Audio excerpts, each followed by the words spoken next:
Avant de plonger dans cette histoire incroyable, pensez à vous abonner à la chaîne et à activer la cloche. Ici, chaque récit a quelque chose à dire, et vous ne voudrez pas en manquer un seul. Une pauvre secrétaire loue un petit ami pour $500, mais c'est un PDG riche qui change sa vie. Grace Miller n'avait jamais été le genre de femme qu'on remarque. Elle ne portait pas de talons bruyants qui claquent dans les couloirs, ni de tailleurs éclatants qui attirent les regards.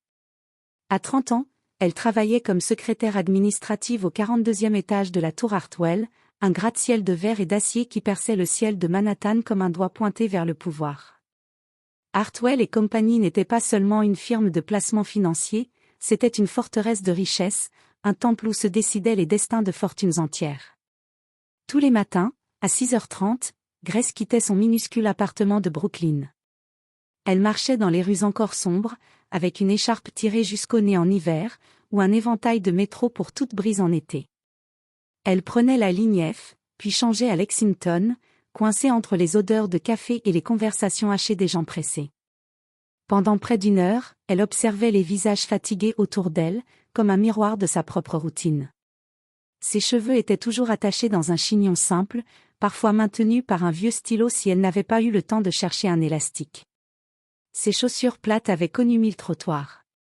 Elle tenait son gobelet de café comme une armure contre l'anonymat du monde. Pas parce qu'elle aimait particulièrement le café, mais parce que cela occupait ses mains et donnait l'illusion d'aller quelque part avec un but.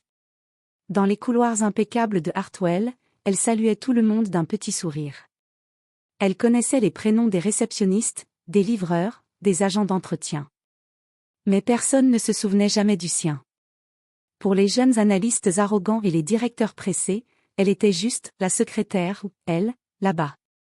Elle imprimait, classait, transmettait les appels sans jamais lever la voix. Discrète. Efficace. Invisible. Son bureau était minuscule, coincé entre une armoire à fournitures et l'ascenseur de service. Un petit cadre y reposait, contenant une photo d'elle et de sa mère, prise bien avant que la maladie ne la cloue dans un fauteuil. Le reste du temps, Grace se concentrait sur ses tâches avec une rigueur presque militaire. Non pas parce qu'elle aimait son travail, mais parce qu'elle n'avait pas le luxe de se plaindre. Elle gagnait à peine assez pour couvrir son loyer, envoyer un peu d'argent à sa mère dans le Queens, et acheter des médicaments génériques quand les originaux étaient trop chers. Les fins de mois étaient des équations serrées, des calculs d'évitement, éviter la panne de chauffage, éviter les découverts, éviter les rêves coûteux. Son petit appartement, bien qu'ancien, était toujours propre.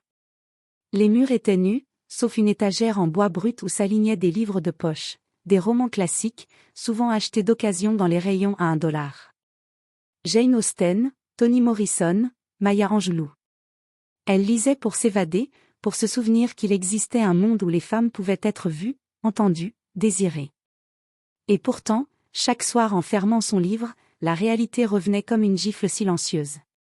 Elle vivait en marge d'un univers qu'elle ne comprenait pas vraiment, celui des dîners de gala, des montres en or, des rires étouffés autour de verres de champagne. Un monde où les femmes portaient des robes hors de prix, où les hommes mesuraient leur valeur au montant de leur bonus. Ce monde défilait chaque jour devant ses yeux, dans les couloirs de Hartwell et compagnie, comme un théâtre dont elle n'avait pas les moyens d'acheter un billet. Elle s'était résignée à rester dans les coulisses. À observer les lumières sans jamais monter sur scène. Mais ce qu'elle ignorait encore, c'est qu'un regard sincère, au bon moment, pouvait tout changer. Un jeudi matin, alors que Grace classait méticuleusement des dossiers dans la salle d'archives exiguë du service financier, son téléphone vibra dans la poche de sa veste beige. Elle faillit ne pas répondre, les appels personnels étaient mal vus pendant les heures de bureau, mais l'écran affichait un nom qu'elle n'avait pas vu depuis des mois, Amanda, sœur. Son cœur se serra. Elle hésita une seconde, inspira profondément, puis décrocha. Allô? Grace.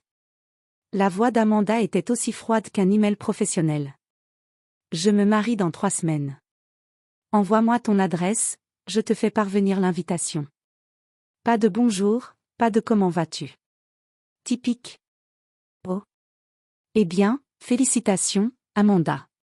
C'est rapide, non? Murmura Grace, tentant un ton léger. On n'a pas tous besoin d'années pour trouver quelqu'un. La pique était subtile mais tranchante. Bref. Tu es ma sœur, donc bien sûr que tu viens. Puis, une pause, suivie d'un soupir agacé. Tu ne vas pas nous faire honte, n'est-ce pas? J'ai mis ton nom sur la table avec Connor. Grace se figea. Le nom résonna comme un coup de tonnerre dans la petite pièce silencieuse. Connor.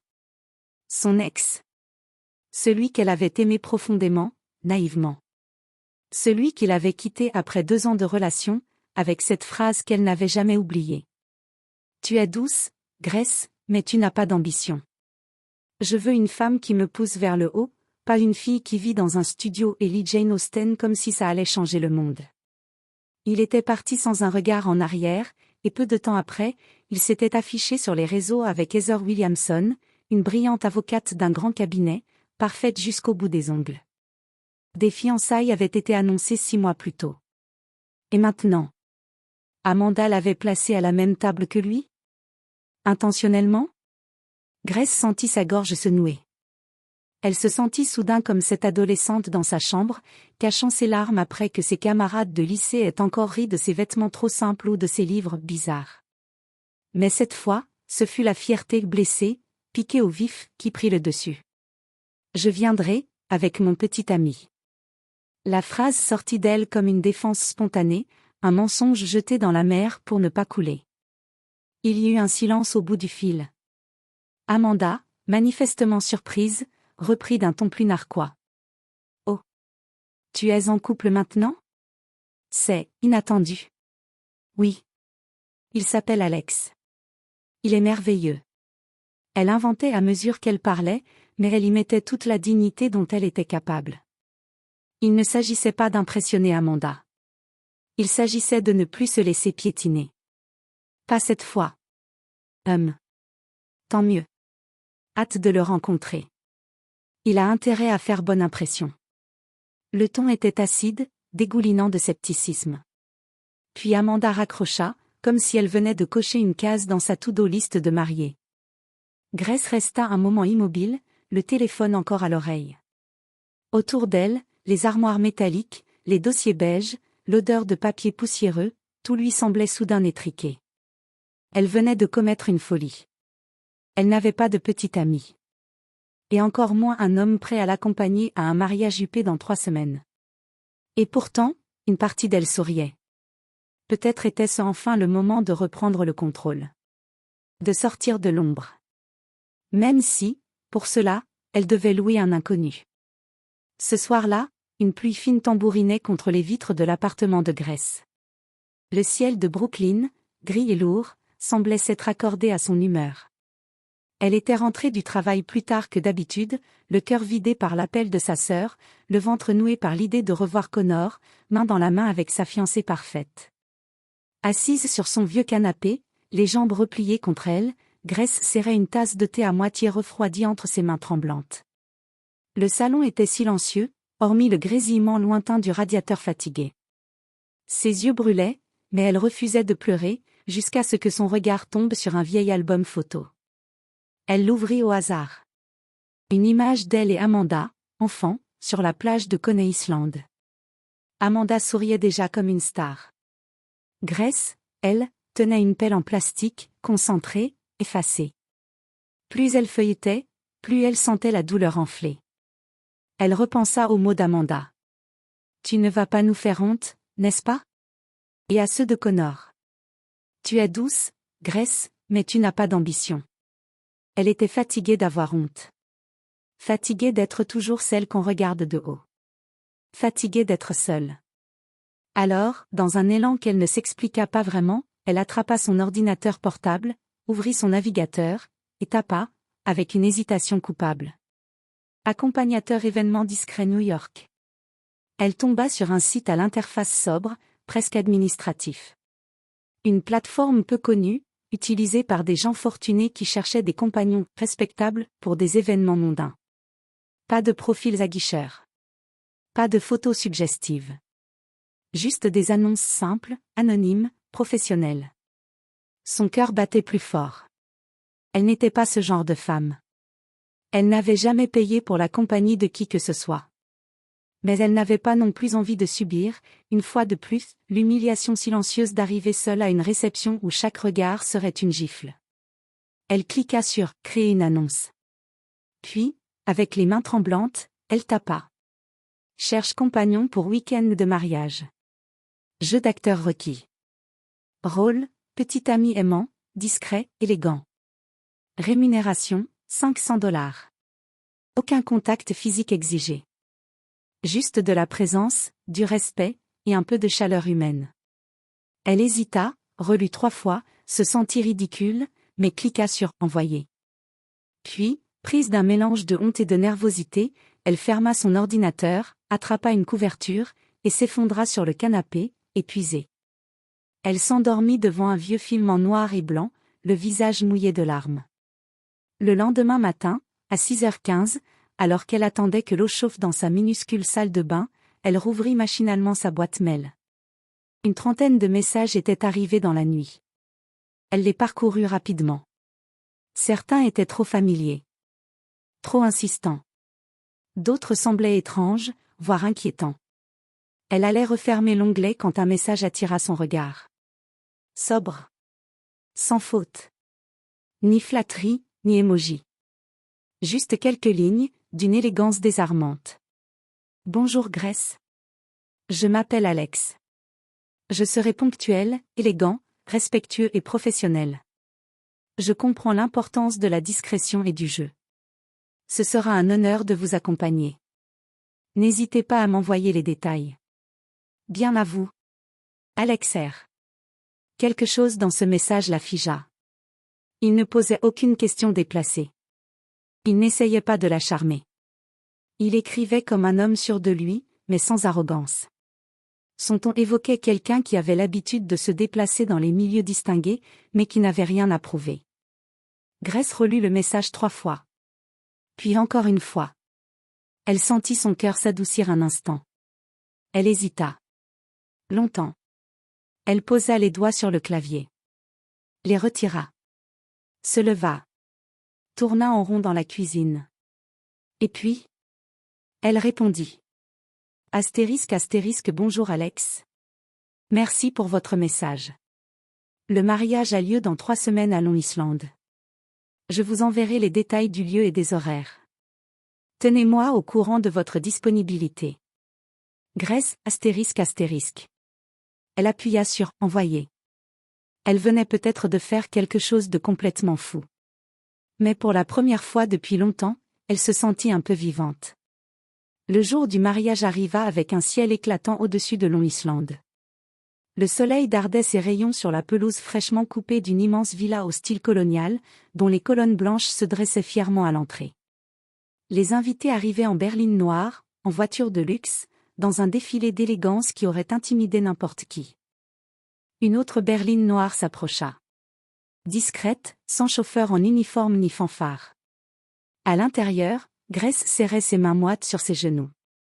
Sa robe bleu nuit, choisie avec soin dans une boutique de seconde main, mettait en valeur la finesse de sa silhouette, et son maquillage léger révélait une beauté que la fatigue de la vie quotidienne avait trop longtemps effacée. Quand la voiture s'immobilisa, elle inspira profondément et descendit, un souffle court, les yeux un peu embués. Elle ne savait pas encore si elle allait s'effondrer de nervosité ou de soulagement. Puis, la portière du passager s'ouvrit. Et elle le vit. Alex. Il sortit avec fluidité, tel un homme parfaitement maître de lui-même. Costume anthracite, chemise blanche impeccable, cravate sombre nouée avec précision. Son regard était franc, direct, mais étrangement apaisant. Aucun sourire forcé, aucune nervosité. Il se tenait droit, comme s'il était à sa place, où qu'il aille. Bonjour, Grace. Sa voix était grave, posée. Merci de me faire confiance. On va passer un très bon week-end. Je suis content d'être là. Elle rougit malgré elle, et posa brièvement sa main dans la sienne. Son contact était chaud, assuré. Rien dans son comportement ne trahissait la moindre gêne. Il ne jouait pas au prince charmant, il incarnait la sérénité. Pendant le trajet entre le parking et la réception, ils marchèrent côte à côte. Mais au lieu de réciter un scénario comme elle s'y attendait, Alex engagea une conversation douce, sincère. Dis-moi, Grace, tu lis quoi en ce moment? Elle le regarda, surprise. Pardon? Tu m'as l'air d'être une lectrice passionnée. Et j'ai toujours aimé les gens qui ont des mondes à l'intérieur d'eux. Elle sourit, légèrement déstabilisée. Beloved, de Toni Morrison. Je le relis pour la 3e fois. Il hocha la tête. Puissant. Poétique. Brillant. Il marqua une pause. Et tu as une passion que personne ici ne connaît? Quelque chose qui te rend heureuse quand tout le reste s'effondre? Elle n'avait pas de réponse toute faite. Il n'essayait pas de la séduire. Il cherchait à la voir. Et dans ce regard-là, elle n'avait jamais été aussi visible. Dès qu'ils pénétrèrent dans les jardins, tous les regards se tournèrent vers eux. Amanda, dans sa robe ivoire sur mesure, arborait un sourire figé. Elle s'approcha, les bras tendus vers sa sœur, mais ses yeux glissèrent aussitôt vers Alex. Elle le détailla des pieds à la tête, un pli de surprise se formant entre ses sourcils. Alors, c'est lui, Alex, dit-elle en insistant légèrement sur le prénom, comme si elle doutait qu'un homme aussi sophistiqué soit réellement en couple avec sa sœur. Alex sourit calmement et serra sa main. Enchantée, Amanda. Votre sœur m'a beaucoup parlé de vous. Je suis ravie d'être ici pour cette journée spéciale. Amanda le regarda quelques secondes, muette. Pour la première fois depuis longtemps, elle ne trouva rien à dire. Durant la réception, Alex joua son rôle à la perfection, mais avec une élégance presque troublante. Il racontait, à qui voulait l'entendre, qu'il avait rencontré Grace dans une librairie de quartier à Williamsburg. Je l'ai vu prendre un exemplaire de Faulkner, et je me suis dit que quelqu'un qui lisait ça méritait qu'on l'écoute parler pendant des heures. Tout le monde riait. Et elle riait aussi, mais parce que, pour la première fois, elle se sentait à la hauteur. Pas seulement grâce au jeu d'Alex. Mais parce qu'il la rendait vivante. Il posait une main légère dans le bas de son dos lorsqu'ils avançaient. Il tenait son regard quand il parlait. Il ne cherchait pas à l'impressionner, il la soutenait. Même les invités les plus exigeants semblaient conquis. La tante Barbara, toujours la première à juger, chuchota à son mari. Ce garçon a quelque chose de spécial. Il respire la puissance. Il n'est pas un simple petit ami, celui-là. Pendant que tout le monde dansait, Grace aperçut Connor au loin. Il tenait la main de sa fiancée, Heather, mais son regard restait figé sur Alex et elle. Il n'osa pas s'approcher. Et ça suffit. Elle n'avait pas besoin de vengeance. La scène parlait d'elle-même. Plus tard dans la soirée, après le dîner, le soleil se couchait lentement sur la propriété. Les guirlandes lumineuses clignotaient doucement dans les arbres, projetant une lumière dorée sur les visages fatigués. Le jardin sentait la lavande et les roses. Grace et Alex s'étaient éloignés du tumulte, marchant lentement le long de l'allée de pierre. Elle s'arrêta près d'un petit bassin, son regard perdu dans le reflet des étoiles naissantes. « Tu es vraiment bon acteur, tu sais. » Elle le regarda avec douceur. « Tu joues ce rôle comme si c'était naturel, comme si tu faisais ça tous les jours. » Il la contempla en silence pendant un moment. Puis, lentement, il répondit. « Et si je ne jouais pas ?» Sa voix n'était ni théâtrale, ni provocante. Juste, vrai. Elle le regarda, déconcertée. Mais il ne dit rien de plus. Il lui offrit un simple sourire, puis leva les yeux vers le ciel. Elle ne comprenait pas encore. Mais une chose était sûre, ce week-end allait changer quelque chose. En elle. Et peut-être, entre eux. 2 jours plus tard, retour à Manhattan. Le soleil filtrait à travers les stores du petit appartement de Grace, mais elle ne le voyait pas. Elle avait repris sa routine, dossier à trier, café à préparer, coup de fil à transférer. Mais quelque chose avait changé. En elle. Comme un feu doux qui continuait de brûler sous la cendre. Chaque fois qu'elle fermait les yeux, elle revoyait Alex. Son sourire chaleureux, son regard honnête, sa manière de lui poser des questions comme si ses réponses comptaient vraiment. Ce n'était pas juste un rôle. Ce week-end, elle s'était sentie importante. Admirée. Vivante. Mais elle savait aussi garder les pieds sur terre. Tout ça, c'était un accord. 5 cents dollars. Un service bien exécuté. Il n'avait sûrement même pas pensé à elle depuis. Alors elle enfouit tout ça. Elle reprit sa posture discrète, ses vêtements sobres, ses gestes efficaces. Le lundi matin arriva. L'entreprise bourdonnait d'une agitation inhabituelle. Un mémo interne avait circulé à l'aube, présence exceptionnelle du PDG au siège aujourd'hui. Tous les départements doivent envoyer un représentant à la salle de conférence. Un événement rare. Le PDG? Grace n'en avait jamais vu que la signature, au bas de certains documents confidentiels. On disait qu'il était jeune, brillant, insaisissable. Toujours entre deux avions, rarement dans les bureaux.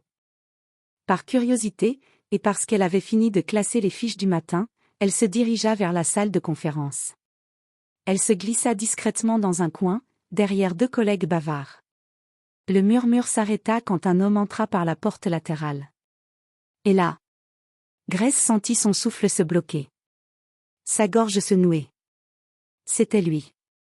Alex. Il marchait d'un pas assuré jusqu'à l'estrade. Costume sombre, chemise blanche impeccable, cravate bleu nuit. Rien d'ostentatoire.